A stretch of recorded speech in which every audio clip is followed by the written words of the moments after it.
మడగద view point లో ఆ మేఘాల సముద్రాన్ని చూశాక మా అరకు ప్రయాణం మరో క్రేజీ టర్న్ తీసుకుంది. వెంటనే రూమ్ కి వెళ్లి ఫ్రెష్ అప్ అయిపోయి లగేజ్ అంతా వెహికల్ లో షిఫ్ట్ చేసి రూమ్ వేకేట్ చేసాం. ఆ తర్వాత గట్టిగా బ్రేక్ఫాస్ట్ కానిచ్చేసి నెక్స్ట్ డెస్టినేషన్ కి బయలుదేరాం.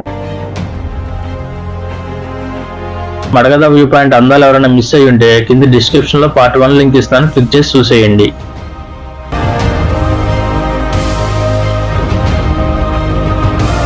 మొదటగా మనం సందర్శించే ప్రదేశం అరకు ట్రైబల్ మ్యూజియం. అరకులో ఈ అందాలను చూడడానికి వచ్చే పర్యాటకులను విశేషంగా ఆకట్టుకునే ప్రాంతం ఇది. అరకు గిరిజన మ్యూజియం 1996లో ఆంధ్రప్రదేశ్ పర్యాటక శాఖ చేత నిర్మించబడిన ఈ మ్యూజియం సాధారణ మ్యూజియం లాంటిది కాదు. ఇక్కడ పురాతన వస్తువుల కంటే తూర్పు కనుమలో నివసించే 19 రకాల గిరిజన తెగల సంస్కృతి, సాంప్రదాయాలు మరియు వారి రోజువారీ జీవన శైలిని కళ్ళకు కట్టినట్లుగా చూపించే అద్భుతమైన మట్టి విగ్రహాలు ప్రదర్శనలో ఉన్నాయి.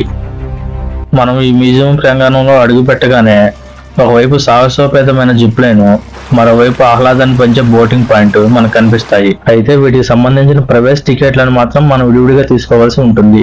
మ్యూజియం కు ఎంట్రీ ఫీజు పెద్దలకు 40 రూపాయలు, పిల్లలకు 20 రూపాయలు. కెమెరా కనుక క్యారీ చేసినట్లయితే అదనంగా ఒక 50 రూపాయలు చెల్లించాల్సి ఉంటుంది.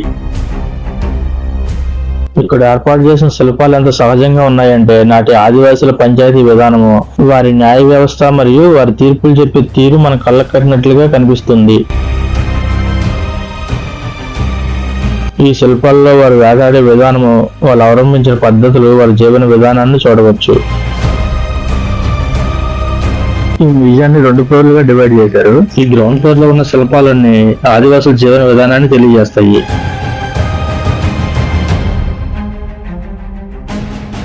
ఆ కాలంలో వేట అనేది ఎంత ముఖ్యమో మనకి ఈ గ్యాలరీలో కళ్ళకు కట్టినట్లుగా చూపిస్తుంది. గిరిజనులు అడవిలో వేటాడిన జంతువులను తమ గూడానికి ఎలా తరలిస్తారో చాలా లైవ్ గా చూపించారు. ఈ గ్యాలరీ చూస్తే మనకి పాత రోజులు గుర్తొస్తాయి. గిరిజన మహిళలు రోకలతో ధాన్యాన్ని దంచడం, తిరగలతో విసరడం లాంటి దృశ్యాలను ఇక్కడ సజీవంగా మన కళ్ళకు కట్టినట్లుగా చూపించారు. ఈ గ్యాలరీ చూసుకుంటే చేపలు పట్టడానికి వారు తయారు చేసిన వెదురు పుట్టలు వలలో ఇక్కడ కనిపిస్తాయి.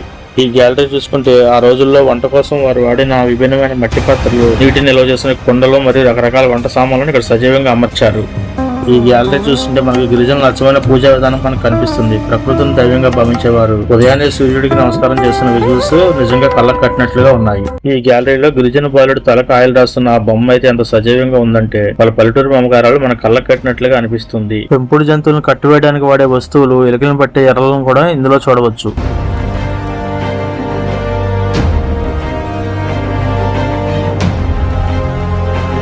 ఆ రోజుల్లో అతిథులకు ఎలా ఆతిథ్యం ఇచ్చేవాళ్ళో ఇందులో చూడవచ్చు. ఈ గ్యాలరీలో చూస్తే గిరిజన కుటుంబంలో ఒక సన్నివేశాన్ని చూడొచ్చు. ఊళ్ళో సంబరాలప్పుడు జరిగే కోలాహలము, వారి యొక్క డప్పులు, వాళ్ళ వేషధారణను ఇక్కడ చూడవచ్చు. ఇక్కడ డప్పు వాయిస్తున్న కళాకారుల శిల్పాలు, దింసా డాన్స్ యొక్క పెయింటింగ్స్ గోడ మీద ఉన్నాయి. గ్రౌండ్ ఫ్లోర్ మధ్యలో ఉన్న ఈ గ్యాలరీలోకి వస్తే గిరిజనుల గ్రామదేవత గుడి, వారి ప్రత్యేకమైన పూజా విధానాన్ని మనకు చూపించారు. ప్రకృతిని నమ్ముకుని బతికే వీరు తమ గ్రామాన్ని చల్లగా చూడాలని దేవతను ఎలా కొలుస్తారో ఇక్కడ చాలా పద్ధతిగా ప్రదర్శించారు. ఇక్కడతో గ్రౌండ్ ఫ్లోర్ లోని విశేషాలన్నీ పూర్తయ్యాయి. ఈ స్మూత్ ల్యాంప్ మీదుగా మనం ఫస్ట్ ఫ్లోర్ లోకి వెళ్దాం రండి. అక్కడ ఏమేమి క్రాఫ్ట్స్ ఉన్నాయో చూసేద్దాం. ఇక్కడ ఫస్ట్ ఫ్లోర్ లో మనకి వ్యవసాయం మరియు గిరిజన సంత గురించి డిస్ప్లే ఉంటుంది. ఇక్కడ పుట్టగొడుగుల పెంపకం ఎలా చేస్తారు, అలాగే మన్యం ప్రాంతంలో దొరికే అరుదైన ఫ్రూట్స్ ని ఇక్కడ డిస్ప్లే చేశారు. కొండ ప్రాంతాల్లో గిరిజనులు వ్యవసాయ సాగు చేయడం, ముఖ్యంగా సాంప్రదాయ పద్ధతిలో వరి నాట్లు వేయడం గురించి చాలా అద్భుతంగా డిస్ప్లే చేశారు. ఇక్కడ గిరిజనులు తమ పెరట్లో కూరగాయలు పండించడం, ఆ పండిన పంటను సంతలో అమ్మడం గురించి విజువల్స్ ఇక్కడ చూడవచ్చు. ఒక అరకు సంత వాతావరణాన్ని, అక్కడ జరిగే వ్యాపారాలని లైవ్ లో రీక్రియేట్ చేశారు. ఈ గ్యాలరీలో చూస్తే అడవి నారలతో తాళ్ళు తయారు చేయడం, కోతకొచ్చిన వడ్లు చెరగడం లాంటి పనులు ఎంత నేర్పుగా చేసేవారో ఇక్కడ చూపించారు. ఈ గ్యాలరీలో చూస్తే ఆ రోజుల్లో మంచం నేయడం, అలాగే ఏజెన్సీ ఏరియాలో మోస్ట్ పాపులర్ అయిన మామిడి తండ్రిని ఆ రోజుల్లో ఎలా తయారు చేసేవారో చెప్పే ప్రత్యేకమైన పరికరాలను ఇక్కడ ఉంచారు. గిరిజనుల పెళ్లి తంతు ఎలా జరుగుతుందో చూపించే అద్భుతమైన గ్యాలరీ. వాళ్ళ పెళ్లి వేడుకలు, కట్టుబాట్లు, కనువిందు చేసే వారి సాంప్రదాయాలు మరియు ఇంటికి వచ్చిన వారికి ఇచ్చే ఆతిథ్యం మొదలైనవన్నీ ఇక్కడ చాలా సజీవంగా ప్రదర్శించారు. ఆధునికతకు దూరంగా ఉన్న వాళ్ళ ఆచార వ్యవహారాలు ఎంత రిచ్ గా ఉంటాయో ఈ సెక్షన్ చూస్తే మనకు పక్కాగా అర్థమైపోతుంది.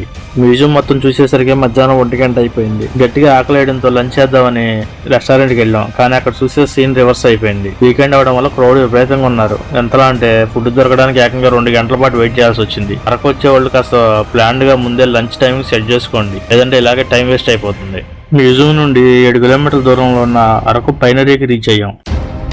అలా ఫైనరీ లోపలికి అడుగు పెట్టాము లేదో మాకు ఒక బ్యూటిఫుల్ సర్ప్రైజ్ ఎదురైంది. ఇందాక మ్యూజియం లో బొమ్మల రూపంలో చూసిన అరకు అచ్చమైన దింసా డాన్స్ ఇక్కడ లైవ్ లో జరుగుతుంది. ఆ డప్పుల దరువు, వాళ్ళ సాంప్రదాయ వేషధారణ మరియు ఆ లయబద్ధమైన మూమెంట్స్ చూస్తుంటే నిజంగా ఒళ్ళు పులకరించిపోయింది. ఇక్కడ కొంచెం సేపు ఆగి ఆ సంగీతాన్ని, వాళ్ళ సంస్కృతిని చాలా పీస్ఫుల్ గా ఎంజాయ్ చేసాం. అరకు ట్రిప్ లో one of the best moment ఇది.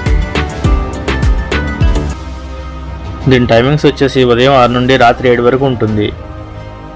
ఇక స్టే చేయాలనుకున్న వరకు నైట్ క్యాంపింగ్ టెంట్స్ కూడా ఉన్నాయంట.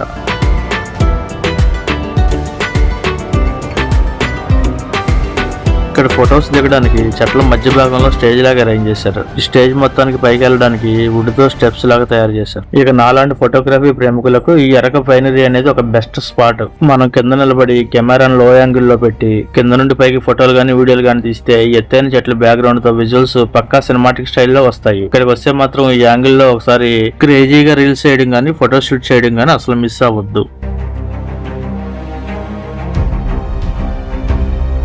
ఇక్కడ పిల్లలు ఆడుకోవడానికి ప్లే గ్రౌండ్, ప్లేయింగ్ ఏరియా కూడా ఉన్నాయి. ఈ సాయంత్రం వేళల్లో ఇక్కడ పైన్ చెట్ల నుంచి వచ్చే సూర్యకిరణాలు ఇక్కడ వాతావరణాన్ని ఒక అందమైన పెయింటింగ్ లాగా మారుస్తాయి. జూమ్ చేసి తీయడం వల్ల ఈ లొకేషన్ అంతా ఒక పెయింటింగ్ లాగా మారిపోయింది. ఇక్కడ సూర్యకిరణాలు పడడం వల్ల ఆ ఉయ్యాలు ఊగుతున్న దృశ్యాలు గానీ, ఆ రేస్ పడటం వల్ల గ్రీనరీ గానీ అద్భుతంగా కనిపిస్తాయి. ఇక్కడ ఫోటోలు కూడా చాలా అద్భుతంగా వచ్చాయి. మొబైల్ ఫోటోగ్రఫీ ప్రియులకు ఇది ఒక అద్భుతమైన ప్లేస్. ఫ్యూచర్ లో ఇలాంటి అద్భుతమైన ప్లేస్ లో ఫొటోస్, వీడియోస్ ఎలా తీయాలో డెమో వీడియో చేసి చూపిస్తాను. ఇక్కడ ఉండే ఫైన్ చెట్లు ఆకాశాన్ని తాగుతున్నాయి అన్నట్లుగా ఉంటాయి. దాదాపు 100 అడుగుల పైన ఎత్తుంటాయి. అందుకే ఇక్కడ నిలబడి చూస్తే సూర్యుడు కూడా సరిగ్గా కనిపించినంత దట్టంగా ఉంటది ఈ అడవి. సన్సెట్ టైంలో ఈ లొకేషన్ వదిలి అసలు వెళ్ళబుద్ధి అవ్వలేదు. ప్లాన్ ప్రకారం కొత్తపల్లి వాటర్ ఫాల్స్ వెళ్ళాలి, కానీ డ్రైవర్ కాల్ చేస్తే ఈ రోజు వెళ్ళడం అసంభవం. ఇక్కడ నుండి 70 కిలోమీటర్స్ ఉంటుంది కాబట్టి దగ్గరలో ఉన్న చాపరాయి వెళ్ళడం బెస్ట్. నైట్ లంబసంగిలో స్టే చేసి ఆఫ్టర్నూన్ కి కొత్తపల్లి వాటర్ ఫాల్స్ రీచ్ అవ్వడం బెటర్ అని చెప్పాడు. ఇంకా టైం వేస్ట్ ఎందుకని చెప్పి చాపరాయికి బయలుదేరాం. అరకు పైనరీ నుండి 15 నిమిషాల జర్నీ తర్వాత చాపరాయి వాటర్ ఫాల్స్ చేరుకున్నాం. అరకులోనే one of the most popular waterfalls Chaparai waterfalls. ఇక్కడ ఎంట్రీ టికెట్ కేవలం 20 రూపాయలు మాత్రమే. అసలు దీనికి చాపరాయి అని పేరు ఎందుకు వచ్చిందంటే ఇక్కడ చాప ఎంత చదునుగా ఉంటుందో ఇక్కడ బండరాళ్ళు కూడా అంత ఫ్లాట్ గా ఉంటాయి. అచ్చం చాప పరిచినట్టుగా ఉండే ఈ రాళ్ల మీదుగా నీరు పారుతూ ఉండడం వల్ల దీన్ని చాపరాయి అని పేరు పెట్టారు. కొన్ని చోట్ల గిరిజన భాషలో చాప అంటే నీరు, రాయి అంటే ప్రవాహం అనే అర్థం కూడా చెప్తారంట. మిగతా వాటర్ ఫాల్స్ లాగా ఇక్కడ నీరు పైనుంచి పడదు, ఇలా బండల మీద నుంచి జారుకుంటూ వెళ్తూ ఉంటుంది. చూడడానికి చాలా అద్భుతంగా ఉంటుంది. ఈ చల్లటి సాయంత్రం పూట ఆ నీటి గలగల శబ్దం మధ్య నడుస్తుంటే అలసిపోయిన మా మనసుకు ఎంతో ప్రశాంతంగా అనిపించింది. ఇక్కడ కిందకెళ్ళే ప్రయత్నం చేయొద్దు, చాలా రిస్క్. అక్కడ లోతు కూడా ఎక్కువ ఉండొచ్చు.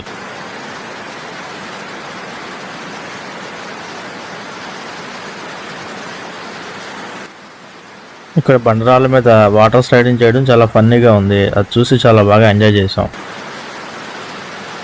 కానీ సాయంత్రంలో లో లైట్ లో వాటర్ స్లైడింగ్ చేయడం అనేది చాలా ప్రమాదకరం. మనం ఈ లొకేషన్ కొత్త కాబట్టి ఇక్కడ ఎంత లోతుందో, ఎక్కడ పాకుడు పట్టిందో మనకు ఐడియా ఉండదు కాబట్టి సాధ్యమైనంత వరకు ఈవినింగ్ తొందరగా ముగించుకోవడం చాలా మంచిది.